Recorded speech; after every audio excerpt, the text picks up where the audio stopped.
Hey guys, today I'm going to show a couple of videos of women who decided to cancel the engagement off literally days before the date. Okay, so I'm going to come back with my commentary, but make sure you guys like, subscribe, and turn on your post notifications. And I let's get loved it. him, but I wasn't in love with him. And 6 months before the wedding, I decided to call off the engagement.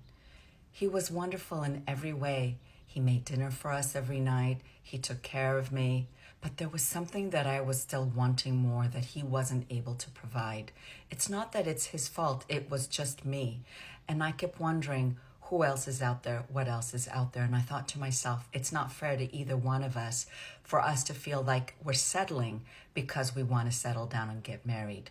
I had a really thoughtful conversation with him 6 months prior to the wedding, saying, hey, I need you to put on my best friend hat and to have a conversation about what's going on. It was one of the most thoughtful and respectful conversations I'd ever had until that moment. And truly, we discussed and realized we needed to call off the engagement.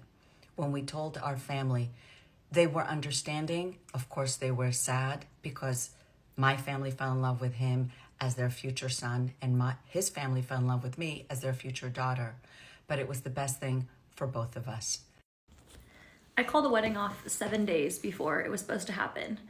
And while that is a long, loaded story for another time, there's something about that I wanted to share has been impacting me a lot lately.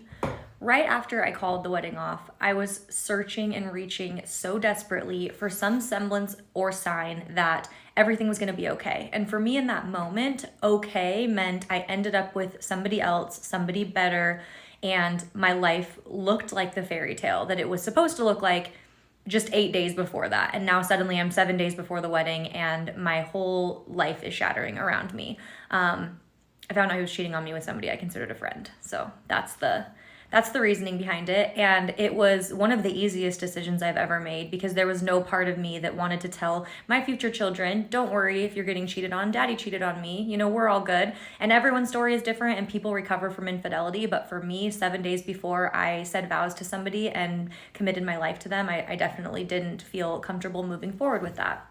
And so after that, I found myself searching for signs and asking people constantly if they knew someone that had experienced something similar, like when was everything okay for them again? Or how what was their stories ending? Or are they married now? And I remember one, a former boss in particular had said to me, yeah, I have a friend, the same thing happened within, in a year. She's met the love of her life and she was married and everything was wonderful. And I hung on to that hope. And what's crazy is it's now been 7 years since I called my wedding off. And if you had told me in those moments after, oh, hey girl, in 7 years, you're still not going to be married. You're not going to have found this person that you needed to complete you. I think it might have ruined me. Like it would have done some significant damage because I was looking and grasping so desperately at needing this answer. But now 7 years later, I've found a love for myself that I've never had before. I found the person I was looking for, and that person was me. And that has had to involve a lot of additional beginnings and endings, a lot of additional heartbreak, a lot of things that if somebody fast forwarded in a crystal ball and said, oh, hey, yeah, guess what, girl, you're 7 years out and still don't have that thing that you think you need to be happy, I wouldn't have wanted to hear that. But I'm here to tell you now that no matter where you find yourself, your path is already set. You already have everything you want within your higher being. Your highest self already has it all. And worrying about finding security only holds you in the past. My life did not turn out the way that I thought or I even hoped it would when I called my wedding off 7 days before it was supposed to happen. But in almost every single way, it's been better. So choose to believe that. The best is still yet to come, and our very best days have not happened yet. And we could not write them up any better than the universe already has planned, even if we tried. The time I ended up calling up the wedding, I was pretty set in my ways, knowing that that's not how you're supposed to be feeling when you're about to get married. Calling off a wedding, it really honestly comes down to your self-worth and knowing your self-worth, because there's two ways you can go. You can zip it and keep on going with this wedding and not really pay attention to your self-worth, or you can just be strong and know that I am worth more than this, and I will find somebody that will value me higher. never ever settle. So I was engaged to another person before I met my husband, and I was around 28, and of course I thought I was going to turn into an ogre if I didn't get married before I was 30. And for some reason I just knew that this was not the person that I was supposed to be with. I knew that I was supposed to be with somebody else. And so I was on the phone with my mom one day. She was about to write me a check for $15,000 to put a deposit down on the venue. And I called her and I was like, look, I don't want to get married. Like, I don't want to get married. And looking back on it, I definitely didn't want to marry this person. I didn't feel motivated. I didn't feel supported. I felt like I would have to financially support us or do 50-50 for the rest of my life. And I didn't feel like I could go to this person and be like, hey, I want to try something new, or I don't want to pay bills right now, or give me $1,000. Like, I didn't feel like I could go to that person and say these things. And so I broke off the engagement. I was single for a little while, and then I met my husband. And now my husband, like, I can call him right now and be like, hey, like, I want to become a flight attendant. And he'd be like, yes, drop everything. Let's do it. Or I want to be like a karate instructor, or I want to get my PhD. And my husband would be like, yes, I'm motivated. Let's go to the gym. Let's go running. Let's do all this stuff. Like, my husband's very motivating for me. Like, he knows how to push me. He knows me. And I just didn't feel that with anybody else. And I'm so glad that I waited until I was 34 to actually get married, because it just felt right. Like, it felt like the right thing, and it still does. So never settle, because I'm telling you, right around the corner is the exact person that you're supposed to be with, the person that will motivate you for the rest of your life to be the best version of yourself. So good luck. I called off my engagement after 6 years, 4 animals, 3 different houses, and an engagement later, I ended. Here's what I've learned. Listen to your body.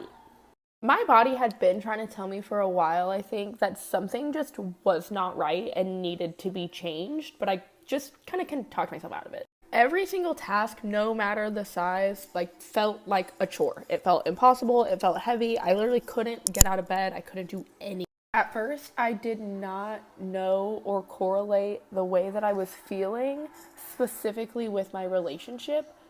Knew that it was the environment that I was in, but I was constantly trying to change my environment by moving into new houses, moving my furniture, changing things, moving to a new state, getting a new job. Like, as much as I searched for it, nothing could make that feeling go away. I had been feeling for a while that my fiance, even when he was my boyfriend at the time, was just not right for me.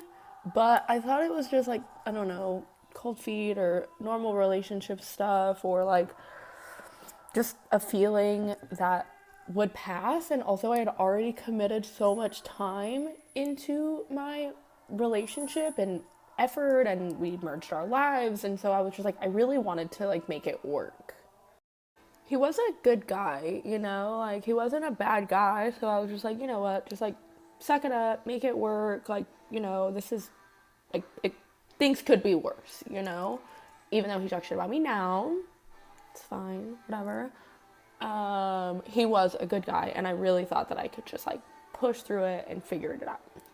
When I officially decided to leave and why is another topic for another time. But when I finally did, this, like, gush, like, I can't even explain it, like, just, like, radiated off of my body, like an actual cloak, like, just right off and into the air. I don't even mean, like, metaphorically, like, this, like, actually, like it happened. I remember moving into my apartment and just looking, like, it hit me in one moment when I was doing laundry at my entire apartment, and just feeling this overwhelm of feeling so proud of myself that I did it. Because I remember feeling like I could not do it, and I was being so scared that I could not make it on my own. And knowing that I did by myself, despite contrary belief that I was talking about earlier, I did it with the emotional support of my family. Emotional support. I don't have a sugar daddy. I wish, girl. But I was so proud. And it just all hit me at once that this was it. This is what I was supposed to be doing. And I started bawling. Like at first I thought that it was like sad bawling, and then I like got down on my knees literally to like cry and like pray, and I no words could come out of my mouth. It's a true story. Could not come out of my mouth other than saying thank you. Like I literally got down on my hands and knees and bawled and thanked God, the universe, whoever it is that you be talking to, for putting me where I am now, because I knew in my gut, I felt it, that was exactly where I was supposed to be. And I just like sobbed and sobbed and sobbed and sobbed and sobbed and sobbed and sobbed in the best cleansing way possible. A day that I will literally remember for the rest of my life. It made me realize I have a ton of childhood trauma and mental health things that I need to work on. But this entire experience has taught me a lot about myself, like what I like and who I like and how I like to spend my time on my own. I'm in my selfish era. I don't fuck with you era. Period. But this is the state that everybody should be living in all the time. Baby, you get one life. You're not one person. What about you? Where about you, girl? If they do not serve you, cut their ass off. Cut them off. Bye. Go on somewhere else. Not me. Not me, baby. Not me. I don't care how long I've known you. If you do not serve me in my life, in my higher purpose, and in my soul, my reason here on earth, I will cut you off. I do not care. Is it a trauma response to cut people off like that? Yes. Yes, it is. Don't care. I already said I'm not perfect. I'm healing. I have healing to do. I just said that. Still gonna do it. Still gonna do it because it's best for me right now. It's what I'm not perfect. Let me set this straight. Nobody should make you feel like you are less than. Nobody. Not your man, not your family, not your friends, not your coworkers, not yourself. You are a queen, and you are accepting queen energy only. We are only accepting queen vibes to be attracted toward us at all times. I do not care. You are not going to sit around and make me feel like I am less than a queen. I am not going to sit around and wait for you to realize my worth. I'm going to realize my own worth, baby. I do not need you. I do not need anybody. You do not need anybody. Anybody in your life that is not contributing to your queen vibe energy. With our queen energy, we are also embracing our feminine energy. People are not talking about their feminine energy enough. Priority number one.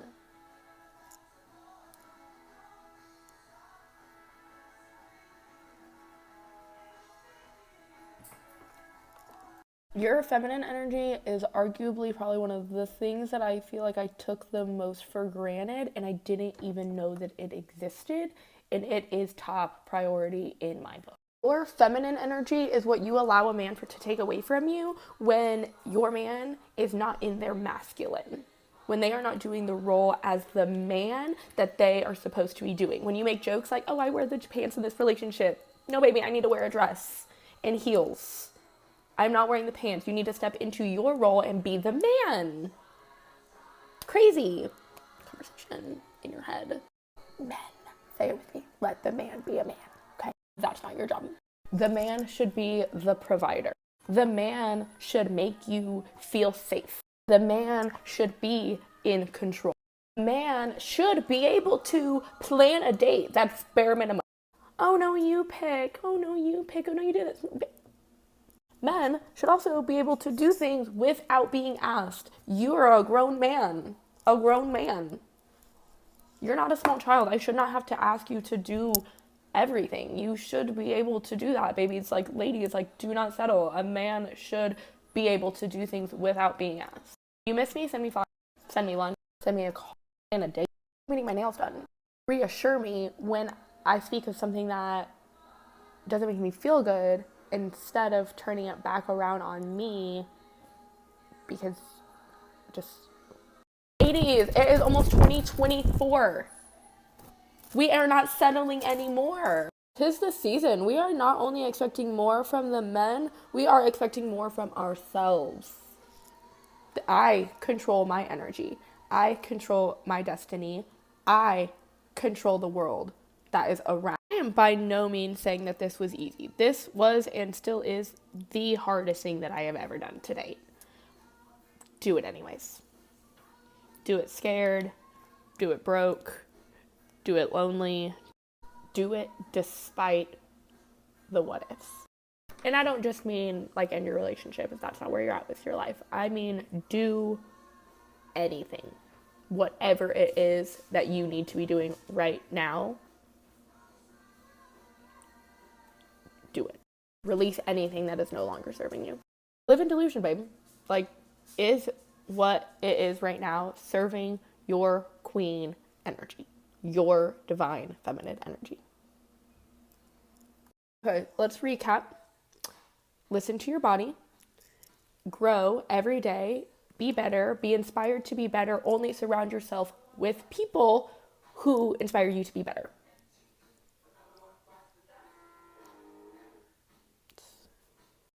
All in all, you are a queen.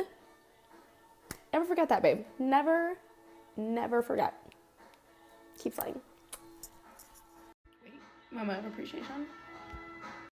Without the beauty filter. 5 years ago, I called off my wedding 6 months before it was to take place. Everything was paid for. Everything was planned out. All the deposits were paid. And I could not bring myself to send out our save the dates. And that was because I knew deep down in my heart that I could not marry this person.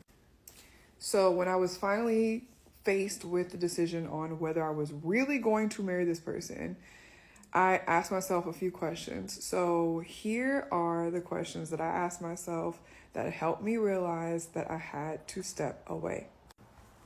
I'm going to give you short tidbits of what I'm going to share in a much more expansive version later, but here are the tips and the questions that I asked myself that helped me decide I can't do this. Number 1, could I live an authentic life with this person in harmony? For me, the answer was no, because we were on 2 different pages when it came to who we were as people and just like our basic foundation. So the answer to that question was no. Number 2, we hear it all the time. People say, you can't change someone, you can't change them. Okay, so I took that and said, if this person does not change and nothing improves, which that could be the case, would I be able to be happy? My answer again was no. I then also thought about weighing the good and the bad, right? Like, okay, everyone has things, right? No one is perfect. I'm not perfect. I can't expect my partner to be perfect, or my, whatever you want to call it, my ex to be perfect. But were the good things about him worth the bad things? I don't want to say about him, but just in the relationship that I had to deal with. Again, the answer was no, it wasn't enough. Main reason why it wasn't enough was because a lot of the good things were kind of superficial, and the things that were not working were much more like fundamental, like foundational types of things. So it just didn't measure up. It didn't balance itself out. Another huge thing for us was we were just on 2 different pages about how we wanted to live our lives. And I thought to myself, okay, if you decide to just live the life that he wants, would you regret the life that you're giving up? And my answer was absolutely yes. I would regret it. I would regret just going along with what he wanted to do instead of living the life that I knew that I wanted to live. Now, the next couple of questions that I asked myself were kind of similar, but I still wanted to make sure that I was asking them piece by piece to not overwhelm myself and to kind of give myself a bigger picture. So the next question I asked was, did I want to raise children with this person? And the answer again was no. The main reason why, again, because we were on 2 different pages when it came to the basic, like foundational things. Like our priorities were not on the same page, and our beliefs were not even on the same page. So I just couldn't see how I could raise children with someone when we just had very different perspectives on basic things like that. And kind of adjacent to that question was, could I trust this person to lead my household? I am a very progressive woman. Okay, I'm a lawyer. I'm very career oriented and very independent, ambitious, all of these things. I'm always taking initiative. I have my own business, I have my own law firm. So I'm used to being a boss. I'm used to making decisions. I'm used to doing all of these things. But do I want to take that into my relationship, into my home? Not necessarily. It would be really nice if I could be with someone who I could allow to lead me. But in order for me to do that, I have to trust that you're going to lead me to a place that I actually want to go. And so when I thought about that, I was like, no, I don't trust this person to lead me somewhere that I actually want to go.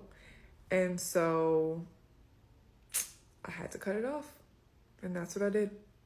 Hopefully this helps you, or someone else that you might know. Share this with someone who's grappling with this decision or something similar.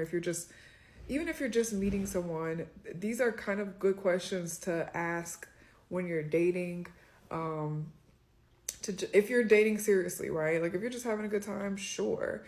But if you're dating seriously, I think these kinds of questions are questions that had I known earlier to ask, I would have. And I know that I wouldn't have gone as far as I went with that person if I had thought about these things. But I didn't really grow up with parents that were telling me like, these are the things you look for, because I don't even know if they knew. And so I've learned that these are the kinds of questions that can really help you determine whether or not you're making the right decision when it comes to marrying someone. I didn't like any of the answers that I had for these questions, so I said, I'm sorry, I can't. Obviously, it was a lot more emotional than that, but at the end of the day, that's what it was. Now, of course, that is very tricky for a woman to decide to call off the engagement or the wedding right before the date. I mean, it is not very normal, right? And it would take a lot of courage for you to do that. Now, would you call off your wedding uh literally days before if you find something out, or if you maybe even let's imagine a scenario. If you don't find any reason and it's just your body or your intuition telling you do not marry this man, would you follow and continue with the wedding, or would you cancel off just because your intuition is telling you, right? A lot of women have that intuition, but we choose not to listen to. So it's very interesting how some women did call off due to some reasonable reasons, but the other reason is solely the intuition. But it's a combination of your intuition, your body response, um your stress levels, everything, like your body screaming and telling you, hey, do not marry this man. So it can be very tricky. So let me know what you guys think. Would you call off your engagement with your partner a couple days before the wedding date? And if so, what would be a reasonable reason for you to do it? Let me know in the comments down below. Make sure you guys like, subscribe, and turn on your post notifications so I know when I post.